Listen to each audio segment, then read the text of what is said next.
জিব্রাইল আমিন 3 চাপ দিছেন। কয় চাপ? তৃতীয় চাপে নবীকে এমন জোরে চাপ দিলেন নবীর জ্বর উঠে গেল।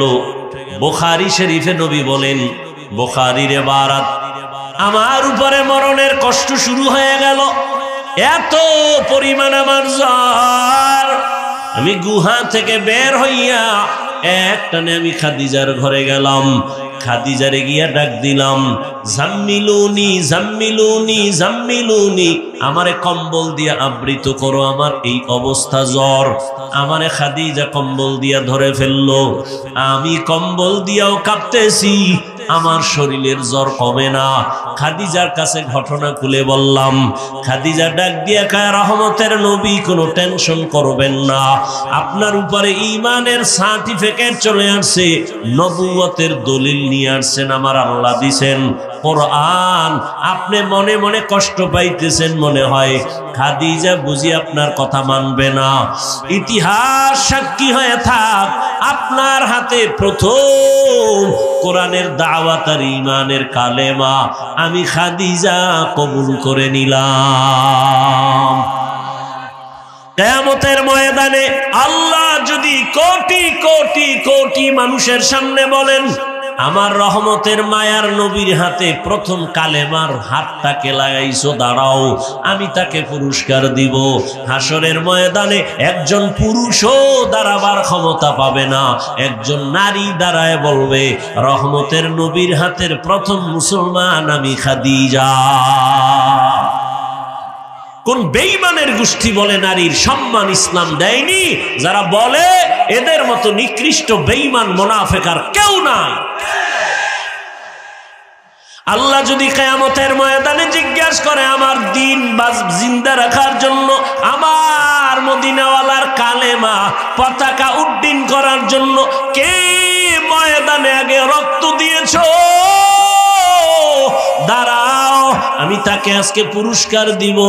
দুনিয়ার কোন পুরুষ দাঁড়াতে পারবে না, একজন নারী দাঁড়ায় বলবেন, আল্লাহ, রহমতের নবীর কালেমা উঁচু করার জন্য আমি একটা নারী প্রথম শহীদ হয়েছি, শাহাদাত বরণ করেছি, আমি সুমাইয়া রাদিয়াল্লাহু আনহা। একজন পুরুষও দাঁড়াতে পারবে না। দ্বীন ইসলামের জন্য এক দেশ থেকে অন্য দেশে মানুষ যায়, এটাকে হিজরত বলা হয়। মদিনায় হিজরত করলেন আমার নবী। আল্লাহ যদি বলেন, আমার দ্বীন রক্ষায় কারা প্রথম হিজরত করছো, প্রথম ব্যক্তি দাঁড়াও, সেখানেও কোনো পুরুষ দাঁড়াতে পারবে না, একজন নারী দাঁড়ায় বলবে, ও আল্লাহ, আমি প্রথম হিজরত করা নারী, আল্লাহর নবীর স্ত্রী মুহাম্মদের মেয়ে ওসমান রাদিয়াল্লাহু তাআলা আনহুর প্রথম স্ত্রী আমি। ও পয়গম্বর, আল্লাহ পাক রব্বুল আলামিনকে সুসংবাদ দিয়ে দিবেন, এদেরকে বিনা হিসাবে আল্লাহ জান্নাত দিয়ে দিবেন। খাদিজা রাদিয়াল্লাহু আনহা কালেমা পড়ে ফেললেন, দাওয়াত কবুল করে ফেললেন। রহমতের নবী এবার আর কম্বল ফালাইয়া ময়দানে বের হয়ে গেলেন, আর ঘুমাবো না, দাওয়াত শুরু হয়ে গেল। 40 বছরে কোনো দাওয়াত নাই, কোরআন নাজিল শুরু, এবার দাওয়াত শুরু। আমার টোটাল আলোচনার মূল পয়েন্ট, হেরা গুহায় জিব্রাইল যে চাপ দিলেন, কয়টা প্রশ্ন? 3 চাপ দিলেন কেন? নাম্বার 2, প্রথম 2 চাপে নবী বলছেন আমি পড়তে জানি না। তৃতীয় চাপে নবী চুপ থাকলেন কেন?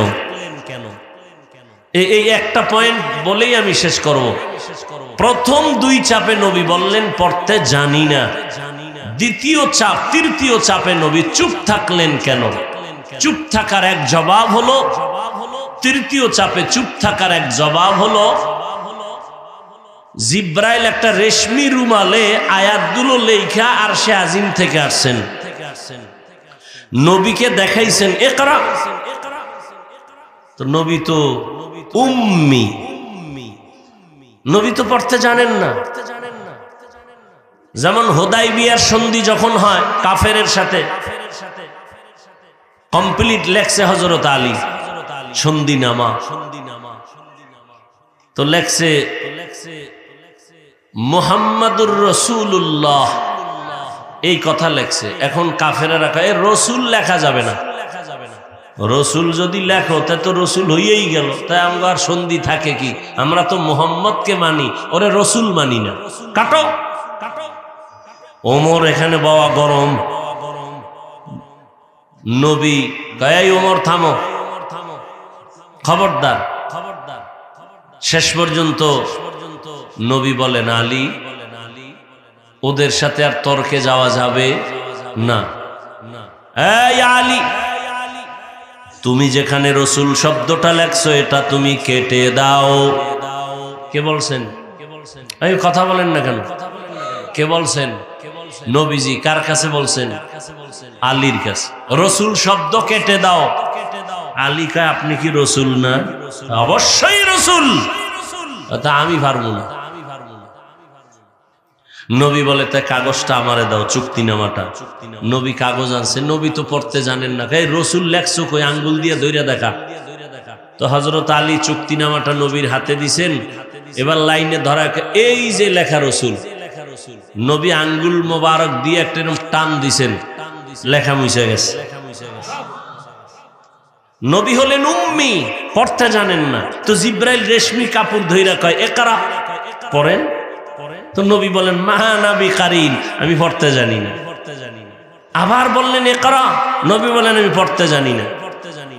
তৃতীয় চাপে জিব্রাইল আমিন পড়তে জান, নবী পড়তে জানেন না, ঠিক আছে। তৃতীয় চাপে তো জিব্রাইল পুরো 5টা আয়াতই পড়লেন। মক্তবের ছেলেরা মাদ্রাসায় যায়, কিচ্ছু পারে না।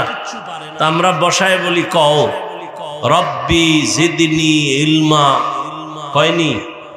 আচ্ছা ওরে যদি কেউ পারবে না, আমি শিখাই দিলে পারবে না? তো জিব্রাইল যখন বলেন, নবী বলেন ইকরা বিসমি রাব্বিকাল্লাযী খালাক, ইকরা, নবী পড়েন। নবী বলেন আমি পড়তে জানি না। অনেক ওলামায়ে কেরাম বলেন এখানে কেন নবী পড়েন নাই? জিব্রাইল শিখায় দেওয়ার পরেও কেন পড়েন নাই? বলে এখানে শুধু ইকরা বলা হয়েছে, কার নামে পড়ব বলা হয় নাই। তৃতীয় চাপে বলা হলো রবের নামে পড়েন। রহমতের নবী রবের নামে পড়াটাকে চুপ থেকে সমর্থন দিলেন। চুপ থাকার আর এক কারণ হলো নবী অসুস্থ হয়ে গেলেন, পড়বে কি? তৃতীয় জবাব, নবী চুপ থেকে সমর্থন দিলেন, হ্যাঁ আমি সমর্থন দিলাম, পড়া সত্য রবের নামেই পড়তে হবে। ওখান থেকে দুনিয়ার পড়ালেখা 2 ভাগ হয়ে গেল। এক ধরনের পড়ালেখা রবের বাদ দিয়া, আর এক ধরনের লেখাপড়া রবের নাম সহ। দুনিয়াতে 2 লাইনই তো চলে। যেমন স্কুলে সন্তান গিয়ে পড়ে সরোয়া অজগর, এটা কি রবের পড়া? সরায়াতে আফা, রবের পড়া।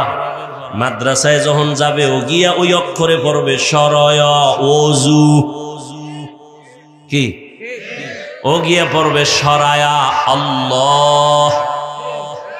ব্যবধান আছে না নাই? একই অক্ষর, একটা রবের নাম বাদ দিয়ে পড়া আর একটা রবের নামের পড়া। আগের পড়া কত মজার ছিল। সকালে উঠিয়া আমি মনে মনে বলি সারাদিন আমি যেন ভালো হয়ে চলি।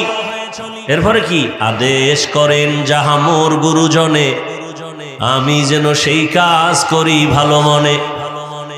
আর এখন কি এগুলো আছে? এখন